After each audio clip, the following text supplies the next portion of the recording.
김태현의 정치쇼 수요일의 시그니처 코너 사방에 포탄이 난무하는 전쟁 같은 한국 정치에서 뉴스의 중심에서 무장해제로 외친다. 길다. 뉴스 DMZ 박성태 사랑과 사회연구소 연구실장 이재명 법률신문 부사장입니다. 안녕하세요. 네, 안녕하세요. 박 기자 이 기자 만난 지가 일주일 돼도 되게 오래된 것 같아요.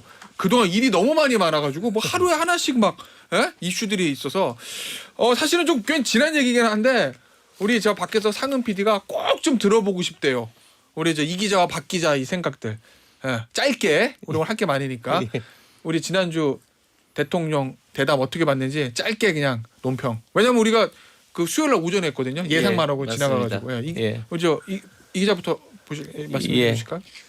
뭐 한 단어만 남았죠. 강렬하게 박절하다라는 한 단어가 남았죠.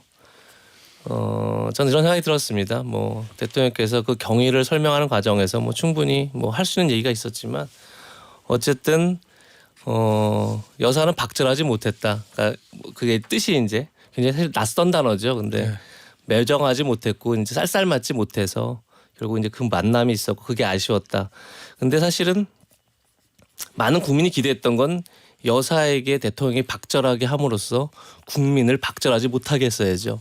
무슨 얘기냐면 대통령이 여사의 문제에 대해서 이제 단호하게 얘기함으로써 국민들이 오히려 쌀쌀 맞지 못하게 그러니까 매몰차게 못하게 만들 수 있었는데 거꾸로 여사를 박절하지 못하게 만들면서 오히려 국민을 박절하게 만드는 그런 결과를 낳은 게 아닌가라는 생각이 들었습니다. 박 기자.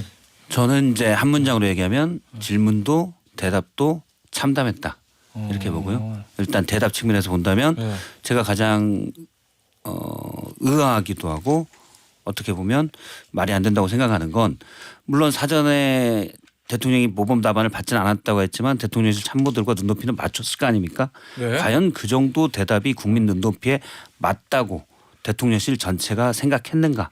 전체라는 건 이제 전반적으로 생각했는가라는 부분에서 그렇지 못하다는 게 참담하다고 생각했고 질문도 저도 전직 언론인으로 보건대는 20여 년간 봤을 때 권력에 대한 가장 어떻게 보면 낮은 구분 제가 좀 더 다른 단어도 쓸 수 있지만 어쨌든 그 정도의 질문이었다.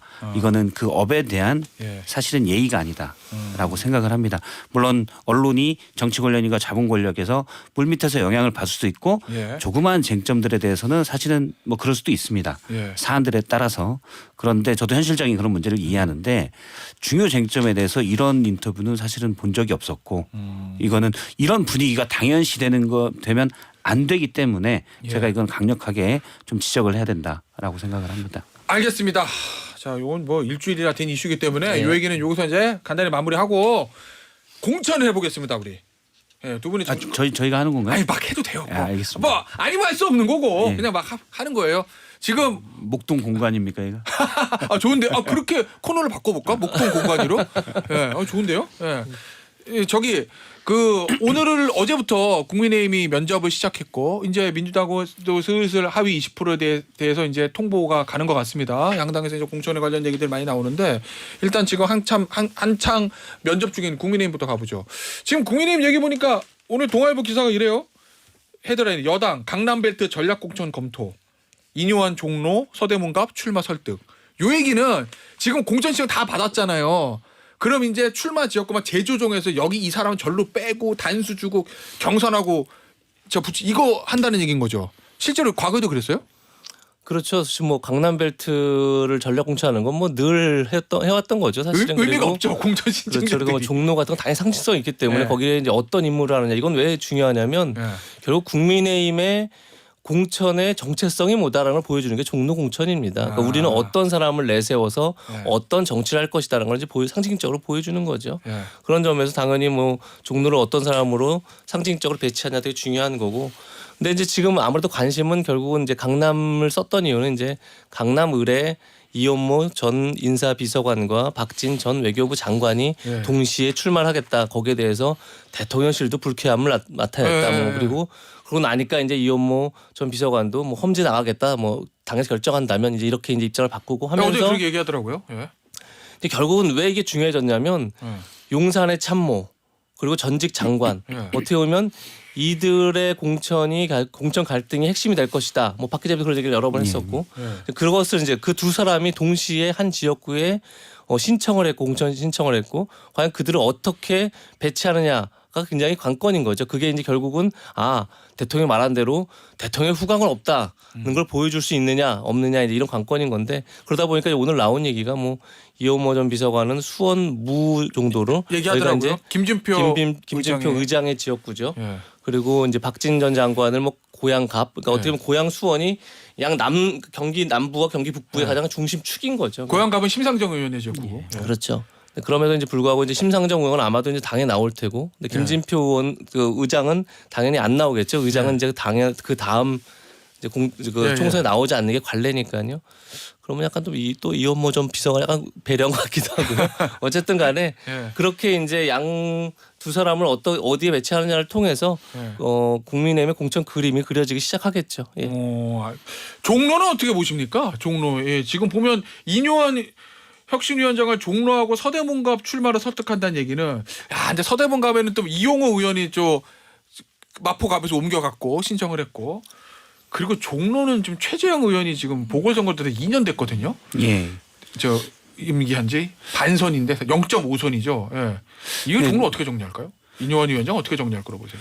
종로에 더 힘을 주고 싶을 거라는 생각은 드는데 이뇨한 위원장이 그걸 받아들일까라는 건 이제 별개입니다. 제가 볼 때는. 근데 당에서는 최재형 위원장이 사실은 이른바 친윤으로 봤을 때는 별반 한 역할이 없기 때문에 크게 상징성을 둘 수가 없다라고 판단을 했을 것 같아요. 이뇨한 위원장 정도면 종로에 내번에 상징성 있다고 보세요? 저는 상징성이 있다고 봅니다. 일단 물론 혁신위는 절반의 성공, 절반의 실패 정도가 됐지만 나는 쓴소리를 해왔고 무엇보다도 국민의힘에서 민주당도 마찬가지인데 국민의힘에서 지금 인지도 있거나 중량감이 있는 인물이거나 또는 참신한 인지도를 가진 인물이 별로 없어요. 그러니까 뭐 이런 한강벨트를 공천한다고 해도 있는 거 아껴 쓰고 나눠 쓰고 해야지 사람이 별로 없습니다. 그래서 이뇨한 위원장 정도면 충분히 중량감과 참신함을 가지고 있다고 저는 생각을 해요. 그래서 스토리도 있고 스토리도 있고 그래서 뭐 본인 희망이 어떻게 될지 제가 뭐 연락을 안 해서 모르겠지만 그 정도면은 괜찮지 않나라고 생각을 합니다. 아니 종로 얘기가 나왔으니까 민주당은 저 노무현 전 대통령의 사위인 곽상원 변호사가 공천되는 거예요? 잘 모르겠어요. 그건 제가 아니 왜냐면은 보니까 뭐 기사들 보면 이광재 전 국회사무총장도 종로를 좀 얘기했다가 곽상원 변호사 때문에 다른 곳으로 옮겨가고 임종석 전 실장도 거기 생각했다가 또 옮긴다고 다들 이제 뭐 저 노무현 전 대통령 사위인 곽상원 변호사 뭐 권양숙 여사를 배려해서 민주당의 네임드들이 좀 양보한다 이런 기사들이 나와서 그러면 곽상원 변호사가 나오는 거예요? 저도 잘은 모르겠지만 일단 어떻게 뭐 보세요? 많이 회자된 건 그렇지 않을까. 그리고 이재명 대표가 이제 친문 견제하는 게 전반적인 톤으로 물밑으로 갈 거기 때문에 그 다른 반대쪽으로는 곽상원 변호사를 조금 더 어드밴티를 주거나 신경을 쓰지 않을까. 왜냐하면 균형을 맞추는 듯한 모습을 보여야 되기 때문에 그럴까라는 생각을 합니다. 근데 그렇게 뭐 됐을 자세한 경우에 내용은 이제 잘 그게 모르고. 중요한 겁니다. 그렇게 됐을 경우에 과연 곽 변호사는 어떤 상징성이 있는 거죠? 종로라는 지역에 그렇죠. 노무현 비춰봤을 대통령의 때. 사위 말고 그분이 갖고 있는 과연 우리 사회 기여도 뭐 어쨌든 활동, 공적 기여, 공적 활동이 어떤 게 있는 거죠. 만약에 민주당이 그렇게 공천할 경우에는 그런 게 이제 오히려 민주당의 전체 공천판을 흐리게 만들 수 있다는 그런 생각이 드는 겁니다. 아무런 상징성이 없지 않습니까? 사위라는 건 말고는요. 근데 알다시피 우리 사회에서 지금 가장 예민한 게 공정성입니다. 공정성이 여러 가지가 있겠지만 결국은 어떤 누군가의 도움으로 나의 능력이 아니라 이런 것들을 가장 사람들이 경계하고 싫어하는 건데 사실은 그렇지 그 자체가 민주당의 공천 전체 판을 굉장히 흐리게 만들겠죠. 종로 얘기 나왔으니까 하나만 더 물어볼게요. 갑자기 막 종로 얘기 나고 막 하고 싶은 게 생기네. 저 새로운 개혁신당 금태섭 전 의원이 종로 출마 선언했잖아요. 제가 이제 궁금한 거는 금태섭이 나갔어요. 민주당 표를 더 많이 가져올 것 같으세요? 국민의힘 표를 많이 가져올 것 같으세요?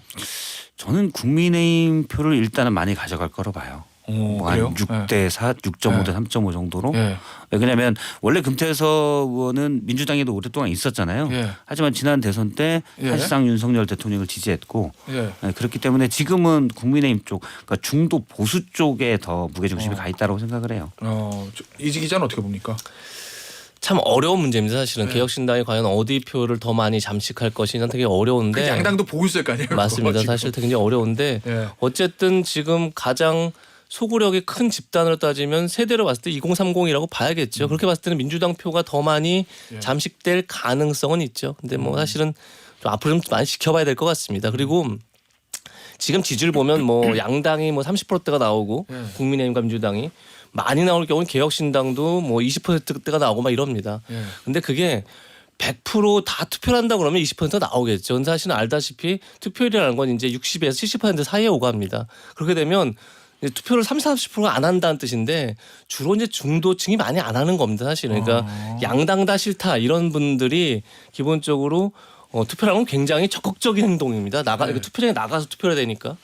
물론 사전 투표가 도입되면서 많이 이제 편해지긴 했지만 그런 점에서 과연 개혁신당은 그들을 투표장을 끌고 올 수 있느냐. 아하. 자기 지지율에 자기를 지지했다고 표명한 사람들을 그게 굉장히 큰 관건이죠. 저도 이제 지난번에 보니까 홍준표 대구시장이 한 인터뷰에서 그런 얘기를 하더라고요. 개혁신당의 성공 조건 호남 민심을 어떻게 잡을 거냐 이런 네. 얘기를 하는데 개혁신당이 호남 민심이라고 그건 이제 이낙연 신당의 네. 얘기고 그런 거 보면 여당이나 야당 분들 만나보면 다 그런 얘기를 해요. 개혁신당은 니네 편이야 잘해봐 이런 느낌 네. 우리 편 아니야 니네 네. 편이야 이런 느낌 하는데 선거 뒤로 갈수록 개혁신당 내에서 일단 전면에 서는 건 이낙연 대표보다는 이준석 대표거든요. 아. 그래서 중도 보수의 이미지가 저는 네. 더 강해질 거라고 봅니다. 알겠습니다. 자, 광고 듣고 3부에서 다른 이야기 좀 나눠볼게요. 자, 공천을 마저 해보죠. 종로했고 강남을도 잠깐 했고. 근데 저는 이거 뭐 의원들의 말을 자꾸 붙잡고 얘기하는 거 좀 그렇긴 한데 어제 이제 이원모 비서관은 이렇게 얘기했거든요. 당의 뜻을 전적으로 따르겠다. 그럼 어디 험지로 보내시면 저는 가고 뭐 이렇게 이 얘기잖아요. 근데 어제 박진 의원 공천 문제를 당과 상의하겠다. 여기까지는 좋은데 그 앞에 있는 문장이 강남을도 양지가 아니다. 이거를 아니 뭐 강남울이 강남 갑이나 병에 비해서는 국민의힘이 좀 양지가 아닌 건 제가 알겠는데 전직 사선의원의 외교부 장관이 강남울도 양지가 아니다 이렇게 얘기하면은 수도권에서 뛰고 있는 다른 예비후들은 뭐 이거 어떻게 하라는 소리예요 이거? 지명을 좀 헷갈린 것 같아요. 아 그래요? 강남울이 서울 강남울 말고 뭐 다른 데인가. 그렇습니까? 네, 알겠습니다. 예. 하태경 의원도 종로가 네. 종로도 뭐 좋은 데가 험지다 뭐 이렇게 얘기했던 적이 있었죠. 그러니까 예. 그런 게 제가 지난번에 말씀드렸지만 자기가 스스로 뭔가 결단하고 헌신하고 이런 모습을 보여야만 유권자들 거기에 반응을 하고 감흥을 하는 거죠. 근데 네. 그렇게 하는 순간에 유권자들 입장에서는 되게 황당한 거죠, 사실은요. 그러니까 뭐 어떻게 보면 유권자들을 좀 시험하는 듯한 그런 네. 느낌이기 때문에 물론 강남울이 말씀하신 것처럼 뭐 전현희 전 권익위원장이 민주당으로 당선이 됐던 그러니까 갑 병에 비해서 상대적으로 네, 상대적으로 조금 이제 뭐 민주당사가 좀 셌다고 할 수 있지만 사실은 거기가 예를 들면 뭐 강북구, 도봉구, 뭐 노원구 이런 데를 포함해서 비교가 되겠습니까 사실은. 그러니까 이른바 한강 벨트보다도 예. 훨씬 아이고, 양지죠. 그럼요. 그늘로만 다니셨나 봐요. 여기를 양지가 아니라고 그러면 뭐 양지가 아무데도 없지 뭐 국민의힘 입장에서 비례대표 저 말고는요. 어쨌든 자 다음으로는 여기 가볼게요. 중성동을 여기 재밌잖아요. 앞서 이제 박성준 민주당 의원은 더 출마하는 거고 박성준 의원도 대변에 오래 있고 뉴스 앵커를 같이 예. 거쳤죠. 오래 했으니까 이제 전국적 지명도가 있는 의원인데 국민의힘 후보가 하태경 전 의원 죄송합니다. 하태경 의원, 이해운 전 의원, 그 다음에 이영 전 장관이에요. 어제 정영환 공관위원장은 거기도 재배치할 수 있는데 왜 세 사람이 거기 한 군데서 이렇게 충돌하지 이 얘기인데 당사자들은 전혀 의사가 없다는 거잖아요. 이런 경우 어떻게 정리합니까 이거? 네. 저도 잘 그것도 가서 몇 분 얘기도 네. 들어봤는데 네. 누구한테 뭐 어디 힘이 실렸는지 잘 모르겠더라고요. 네. 일단 활동한 건 이영 장관이 활동을 했는데 네. 대중적 인지도가 이영 장관은 좀 적은 편이고 네. 하태경 의원이나 이해운 전 의원 같은 경우는 대중적 인지도가 많죠. 예. 그런데 또 이해운 전 의원 같은 경우는 좀 오래전이다라는 분위기도 좀 있어서 예. 그거 어떻게든 지금 지역을 한번 봤습니다. 근데 세 분 다 아주 열심히 다니신다고 예. 하태경 의원이 사무실을 좀 늦게 열긴 했지만 열심히 다니신다고 하더라고요. 근데 처음에 공천할 때 보면 원래 이영 장관이 그쪽으로 신청할 때 보면 예. 저 당과 상의해서 정했고 근데 하태경 의원이 해운대에서 올라와서 종로 얘기하다가 예. 혹시 여기 누구 뭐 돼 있는 사람 있어? 하고 당에 물어보니까 뭐 확정된 곳 없는데요. 당연히 확정된 곳 없죠. 근데 그럼 내가 갈게. 그리고 이렇게 예. 했다고 제가 그런 얘기를 예. 사실인지 모르겠지만 일단 들었어요. 예. 여러 군데서 들었었는데 예. 그래서 고민들이 있을 거고 근데 여기서 지금 자존심 대결이 돼 있어서 예. 누가 밀려나는 게 모양이 일단 그렇잖아요. 예. 그래서 아마 세 분 다 양보를 안 할 거고. 근데 당에서 어쨌든 이 세 명을 경선을 붙이는 건 예. 제가 전번에도 한번 말씀드렸지만 그 자원의 배분배 차원에서 아주 불합리한 거기 때문에 예. 일단은 조정을 할 것 같아요.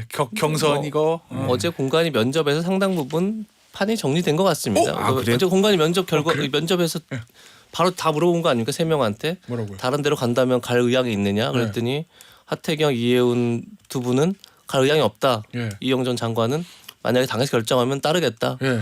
제가 볼 때 이영 전 장관은 오히려 재배치를 통해서 공천을 주는 방향으로 갈 테고 예.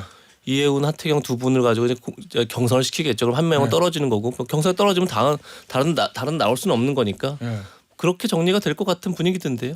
근데 어제 공관위 면접 그래요? 결과는. 예. 그래서 저는 궁금한 거 이해원 전 의원에게 궁금한 게 서울에서 지역구 세 번째잖아요 지금. 그렇죠. 서초갑에서 배치를 이따가 누리고 동대문 출마해서 지난 총선 때 동대문. 예. 안 됐고. 예, 그러면 이번에 중성동을 그런 부분은 어떻게 이해해야 되는 거예요? 지난번에 그러니까 예를 들면 하태경 의원처럼 좋은 지역을 버리고 서울 올라온 거거나 그게 아니고 같은 서울 내에서 지난번에 낙선한 지역을 보다를 버리고 지난번 동대문보다는 중성동으로 좋잖아요 국민의힘에게는. 훨씬 글로. 좋죠. 예. 상대적으로 그렇죠. 글로 옮긴 그 선택은 뭐라고 이해해야 되는 거예요? 그러니까 참 지금 저희가 말하고 있는 것들이 이렇게 뭐 지역구를 놓고 어떻게 좀 나와 있는데 어떤 구도가 되고 이런 게 사실은 만약에 과거에 예. 어떤 이렇게 제왕적 당대표라고 해야 될 것 어쨌든 강력한 리더십이 있다면 사실 이런 거는 거의 6개월 전부터 정리가 돼가야죠. 사실은요. 지금 총선을 코앞에 60일 남겨놓고 이런 얘기를 한다고 자체가 사실 굉장히 당에 역시 질서가 잡혀있지 않은 거죠. 그냥 정리가 안 되고 있는 건데 그러니까 누구도 정리할 힘이 없는 거죠. 사실은요. 근데 이거 어떻게 보면 이제 6개월 전부터 정리가 되면서 자연스럽게 교통 정리가 되고 그 안에서 이제 어떤 벨트도 만들어지고 사실 서로가 시너지를 낼 수 있는 방안이 구상돼야 되는데 지금은 아예 배치 자체를 놓고 지금 이러고 있는 상황인데 글쎄요 본인들이 선택하는 거를 뭐 당에서 어떻게 막 할 수가 없는 거죠 임의대로 예전처럼 뭐 리더십이 강하다면 그걸 조정할 수 있는 힘이 있는 거지만 지금은 이제 그럴 힘이 다들 없는 겁니다 사실은 정당들이요. 예. 알겠습니다. 제가 볼 때는 그러니까 제가 만약 공관위원장이다 친소관계 다 떠나서 그러면 3명 중에 인지도가 제일 낮은 건 이영 장관이거든요. 이현 전 장관이죠. 그러면 중구 성동울이 그 옥수동 금호동이 좀 집값이 비싸기 때문에 거기 유권자가 또 많아요. 그래서 좀 더 안전한 곳이기 때문에 일단 이영 장관으로 키핑을 하고 그다음에 인지도가 좀 더 높은 하태경 의원 같은 경우는 뭐 서대문 갑으로 보낸다든지 어쨌든 해볼 만한 지역구에 다른 인력 활용을 하겠어요. 그런데 이걸 하태경 의원이 들으면 저한테 이제 박 기자 어떻게 나한테 그럴 수 있어? 그렇게 얘기할 수 있을 텐데 전혀 진정하게 떠나서 얘기를 한다. 그리고 이해운 전 의원 같은 경우는 경제 이미지가 워낙 강하기 때문에 그런 쪽으로 또 할 만한데 그런 쪽으로 보내지 않을까라는 생각도 드는데 예. 아 좋은데 전혀. 이런 거? 예. 저도 공천 다 끝냈어요. 제 머릿속으로 다 했어 지금. 셋 다 말을 안 들으면 그냥 가리봉동 김 사장을 공천 주고 그냥 그렇게 할 수도 알겠습니다. 있겠습니다. 예, 아니, 신소가 있으신가 보죠. 아니, 근데- 김 사장이 지금 한 5명 정도 기다리고 있기 때문에 사실 저희가 외부에서 보면 민주당이든 국민의힘이든 어떻게 공천하면 이길지 다 눈에 좀 어느 정도 보이는데 막상 그 안에서는 여러 가지 이해관계하고 역학관계 때문에 그런지 다 그렇게 못하고 죽는 길로 가는 경우들이 좀 이게 꽤 왜냐하면 있더라고요. 당사자들 입장에서는 올림픽이에요. 4년에 한 번씩 하잖아요. 그렇구나. 올림픽이기 때문에 사활을 걸고 들어갑니다. 그래서 조금의 손해도 인정할 수가 없죠. 그리고 뭐 지금 내부에서 보면 온갖 투서들이 다 난무하고 늘 그랬잖아요. 이게 올림픽이기 때문에 어쩔 수 없습니다. 알겠습니다. 자 이제 민주당 공천 얘기 좀 해보죠. 이건 어떻게 봐야 되나? 어제 이제 기사가 많이 나왔던 게 이재명 대표가 이제 문학진 전 의원하고 인재근 의원에게 개인적으로 전화하거나 만나서 사실상 불출마를 권고했다는 이 보도가 있었습니다. 요게 좀 이례적인 겁니까? 아니면 항상 야당 대표들이 이렇게들 합니까? 사전 작업. 사전 작업들을 하지만 이것이 이렇게 노골적으로 공개된 건 굉장히 이례적이죠. 물 밑에서 소리 소문으로 정리가 돼야 그렇죠. 된다. 그게 그만큼 이제 당의 리더십이 확고하지 않다는 뜻이기도 한 건데 네. 어쨌든 뭐 그냥 실시간 중계가 되다시피 하지 않습니까? 문학진 뭐 전 의원에게도 불출마 얘기를 했고 인재근 의원한테도 뭐 불출마 얘기를 했고 뭐 추미애 전 장관을 만나서 뭐 험지 출마를 얘기했고 이런 것들이 다 실시간에 공개되는 건데 네.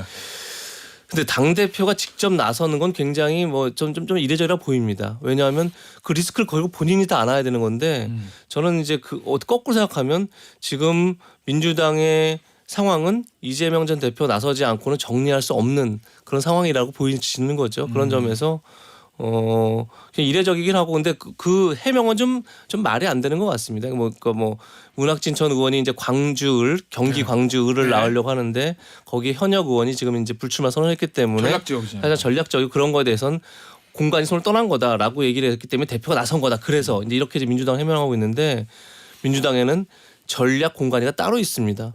그럼 전략 공간이 왜 만들었습니까? 이재명 대표가 전략 공천을 다 할 거면 그런 점에서는 좀 제가 볼 때는 해명이 좀 정확하지는 않은 것 같다는 생각이 들었는데 결국 그 정도로 지금 사실 민주당도 그냥 취약한 거죠. 사실 상황들이 취약한 건데 많이 이제 다들 지금 주목할 건 결국은 지금 어쨌든 그 광주 의뢰도 뭐 제가 잘은 모르지만 뭐 요즘 이제 흔히 언론에서 표현하는 찐명이 있다는 거 아닙니까? 문학진 전 의원 말고도. 얘기에 따르면 그렇죠. 특보. 그렇죠. 이재명 대표 특보 출신의 찐명 이제 이재명 대표와 진짜 가까운 인사가 이제 출마를 준비하고 있고 만약 그런 것들이 작용해서 지금 그런 지역들을 선별해서 이재명 대표에게 전화를 하고 있다면 그건 나중에 굉장히 큰 본인에게 부메랑으로 돌아오겠죠. 공천 파동으로 이어질 수 있는 거죠. 그렇게 되면요.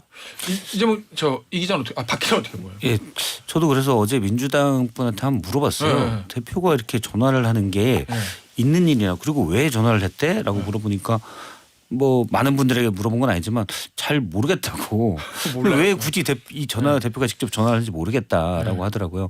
그래서 추정컨대는 반발이 나올 수 있는 부분들을 일단 대표가 뭐 공관위에 재개면 거기서 상의하고 뭔가 새로운 기회가 있는 것처럼 반발할 수 있잖아요.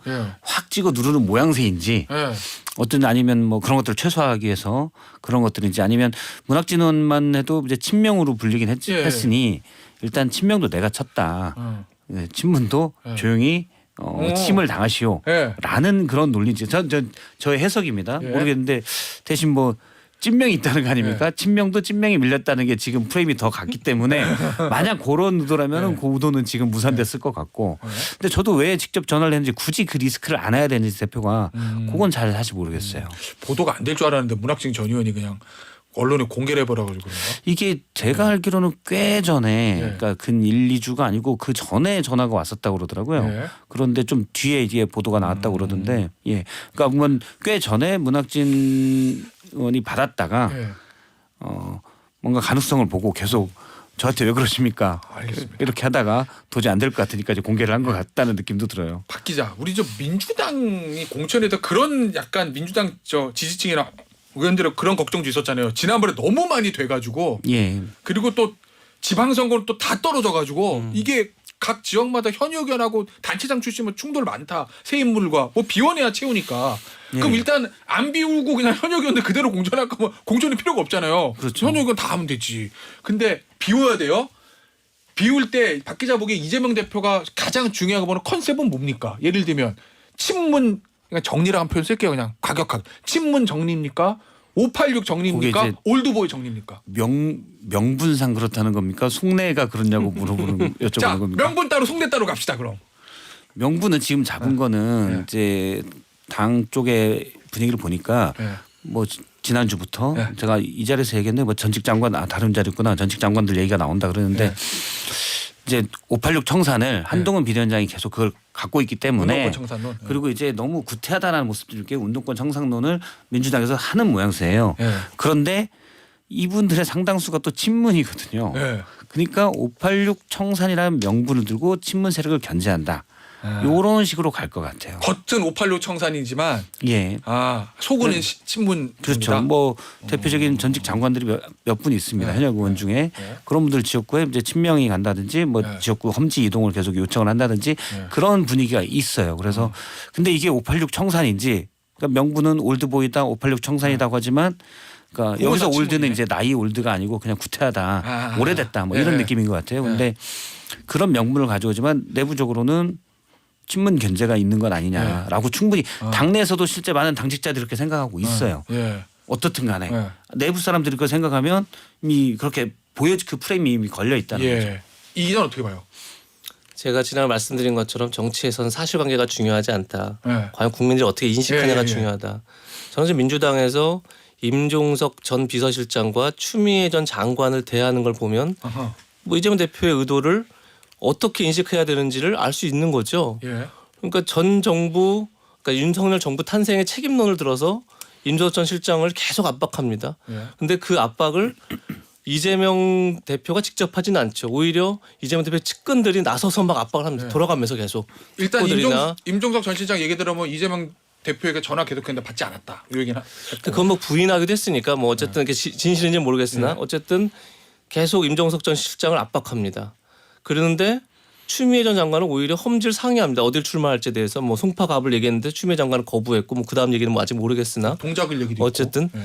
그런데 윤석열 정부 탄생의 책임론을 진짜 거론한다면 임종석 전 실장은 책임론이 강하고 추미애 전 장관은 책임론이 약합니까? 그렇게 생각할 국민이 과연 얼마나 있습니까? 추 전 장관이야말로 추윤 갈등의 핵이었습니다. 그리고 저는 뭐 늘 생각되지만 그때 당시에 추윤 갈등에서의 그 무게 중심을 흔들었던 건 그러니까 윤석열 전 당시의 총장 쪽으로 많은 국민들이 기울게 만들었던 핵심 사건은 추미애 전 장관이 의원들을 만나서 얼굴에 파한대소를 하면서 총장이 뭐 자기 지시를 반으로 잘라먹고 지휘랍시고 한다면서 막 웃으면서 얘기했던 그 장면입니다. 왜냐하면 당시에 과연 이게 공정한가 이런 의문을 갖고 있는데 그 추정영 장관의 그 오만한 표정을 국민들이 보면서 사실은 많은 국민들의 이미 판단이 기우는 거죠 그쪽으로.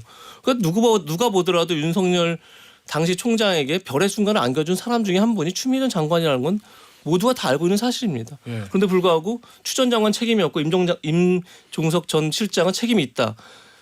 설명이 안 되는 거 아닙니까? 그런데도 불구하고 왜 그렇게 했을까? 결국은 총선 자체가 문제가 아니구나. 이재명 대표의 고민 속에는 8월 전당대회 그리고 전당대회 이후에 다음 대선까지의 정적들을 어떻게 정리하느냐. 자기 경쟁자들을 어떻게 사전 정리하는 것으로 이 총선을 활용하고 있구나라고 인식하게 만드는 거죠. 저는 그 점에서 뭐 지금 이재명 대표의 인식은 그렇다고 저는 인식이 됩니다. 저도 이제 한 2주 전까지만 해도 임종석 전 실장은 너무 상징적인 존재이기 때문에 이재명 대표가 그렇게까지 하겠느냐라는 생각을 좀 가지고 있었거든요. 근데 지금 시간이 지나면서 그렇게 하고 있는 것 같아요. 그래서 안될 것 같아요. 예, 지금 이 기자가 지적한 대로 사실은 전당대회에서 새로운 지난번에 윤영찬 의원이 그 원칙과 상식에 빠졌을 때 그때 임종석 의원이 나중에 우리가 힘을 합쳐서 같이 해야 되지 않겠느냐. 이게 이제 새로운 구심점. 그러니까 반명.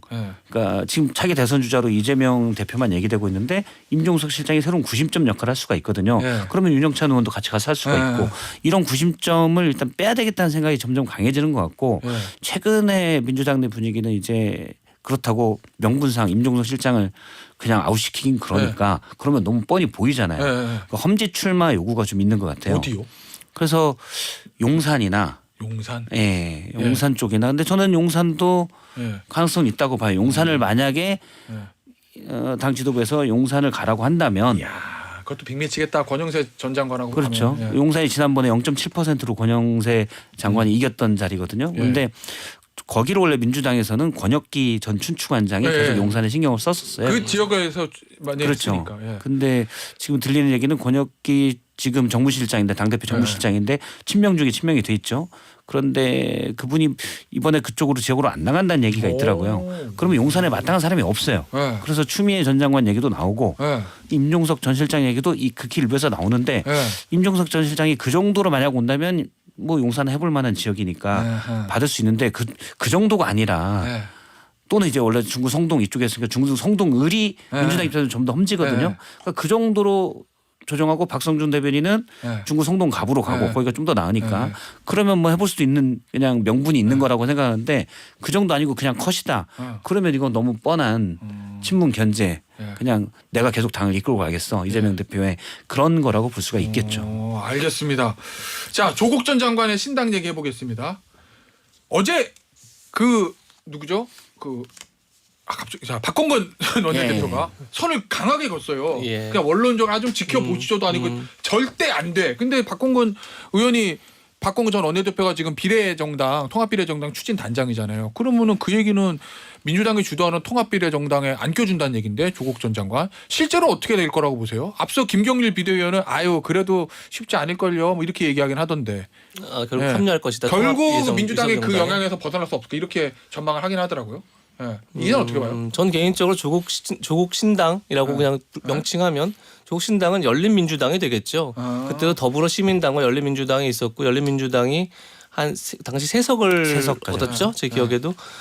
전 조국 신당은 그렇게 외곽에 있다가 나중에 이제 합류하는 방식이 되겠지만 총선 때는 합류를 하지 않겠죠. 않는 게 민주당에게는 오히려 나은 선택이라고 저는 봅니다. 왜냐하면 조국 전 장관이 합류하는 순간에 그야말로 조국 전 장관 이슈로 다시 프레임이 전환되고 그러면 저희가 늘 지금 국민의힘에게 제일 큰 문제는 여사의 백 문제라고 하면 이제 민주당 후보의 모든 사람들에게 다시 조국 문제를 다시 질문하게 되는 겁니다. 그것이 공정하냐 옳으냐 특히나 조국 전 장관은 지금 1, 2심을 모두 유죄를 받았습니다. 그런 상황에서 조국 전 장관 같이 하는 게 맞느냐라는 문제를 계속 질문받기 때문에 다시 조국의 강을 헤매게 되겠죠. 그런 점에서 별도로 할 것 같은 생각이 드는데 저는 조국 전 장관이 이런 말을 하지 않습니까?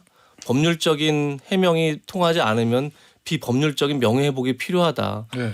그 얘기는 그럼 총선에 당선이 되면 총선에서 배지를 달면 유죄가 무죄란 뜻입니까? 예. 그건 정말 좀 법조인으로서 할 수 없는 얘기죠. 그건 그 논리가 맞다면 그야말로 성공한 구테타는 처벌할 수 없다는 논리가 맞는 겁니다. 그러니까 저는 조국 전 장관이 누가 보더라도 대한민국 최고의 형법학자라고 우리가 다 알고 있었는데 본인이 그렇게 스스로의 어떤 리걸 마인드를 허물면서 이 출마하는 명분이 과연 있느냐 이런 생각이 듭니다. 결국 민주당에서 어떻게 정리할 거라고 보세요? 민주당에서는 당연히 안 받겠죠. 전 박홍근 단장이 상당히 이번에 아주 재빠르게 페이스북에 썼잖아요. 자중하시라. 선을 명확히 긋고. 왜냐하면 통합비례정당에 온다고 얘기가 됐으면 그 자체가 프레임이 걸리고 하나의 얘기가 이슈가 돼버리니까 아주 재빨리 선을 그었고 상당히 잘했다고 봅니다. 잘한 거고.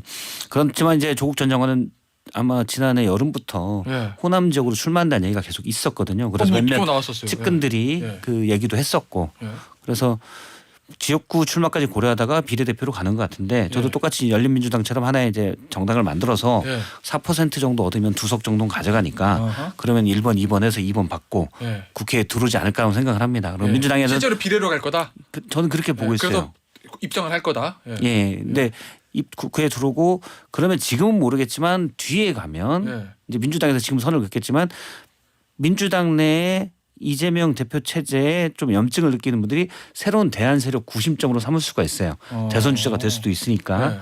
근데 물론 이제 대법원 판결이 남아 있으니까 거기에 따라 다르겠지만 어쨌든 그런 구심점 역할을 잠깐은 할 수 있다고 봐요. 근데 저는 개인적으로 이건 상당히 부적절하다. 지금 이재명 기자가 얘기한 것처럼 이미 2심까지 나왔고요. 일부 지지자들은 아니 그 정도로 뭐 허위 표창장, 허위 인턴 확인서 이런 거가 뭐가 그렇게 큰 죄냐라고 얘기하지만 그것도 죄일 뿐더러 더 큰 건 조국 전 장관이 2019년 그 가을에 이른바 조국 사태로 불리던 거에 자기가 국가의 중요 직책에 있으면서도 계속 부인하고 갈등을 조장했어요. 작은 사실이라도 저희가 디올백 문제도 계속 문제 삼는 건 이건 300만 원짜리 문제가 아니라 권력이 과연 신뢰를 받고 있느냐의 문제거든요. 당시에 조국 전 장관 똑같습니다. 그 계속 본인이 뻔히 알 수 있는 사실임에도 불구하고 거짓말을 했었고 현재 2심 판결까지는 사실이 다 확정이 됐습니다. 2심 판결까지는. 그럼 거기에 대해서 계속 부인해왔고 지금도 2심의 판결만 나온 얘기가 반성이 없다. 그거 자체가 사실 더 큰 겁니다. 조국 전 장관을 인정하면 디올백 문제도 조국 지지자들이 얘기할 수 없는 거예요. 알겠습니다. 정혜성님께서 두 패널 너무 좋아요. 교양 있게 하실 말씀 다 하시네요. 이런 문자를 주셨어요. 정혜성님 커피 드릴게요. 오늘 뉴스 DMZ 여기서 마무리합니다. 이 기자 박 기자였어요. 감사합니다. 예, 감사합니다.